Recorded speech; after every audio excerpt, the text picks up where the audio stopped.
Now that we've made it this far, we're going to dive right into controlling the way the checkout process works.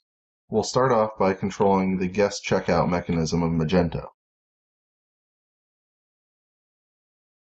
Once we've added an event to our cart and proceed to the checkout, we'll get to the point where Magento gates the checkout process by requiring you to register or log in with a customer account.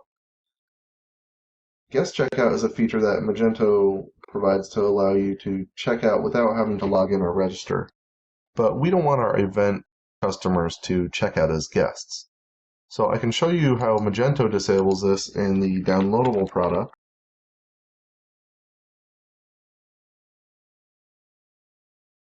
First of all, in the downloadables config, in the front end section, there is an event called checkout allow guest.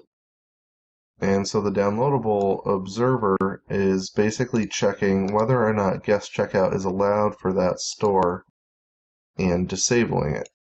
So here is the code in the observer where it's doing that. You can see this is a store configuration value that can be set to disable or enable guest checkout for downloadable products. So we're going to do something similar. And in our config.xml, we're going to add a checkout allowed guest observer.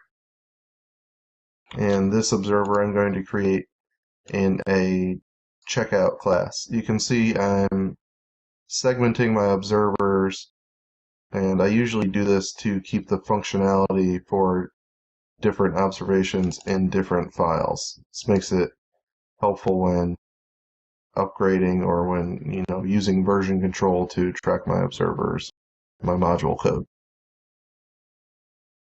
So my observer is my checkout observer, and I have an isAllowedGuest function, and I've just simplified what the downloadable product type is doing a little bit by simply disallowing any guest checkout for an event product type.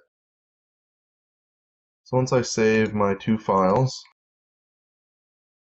and I refresh the checkout page, we should see the first screen changes. So now I only have an option to either register or log in. So let's recap. Controlling guest checkout is really simple.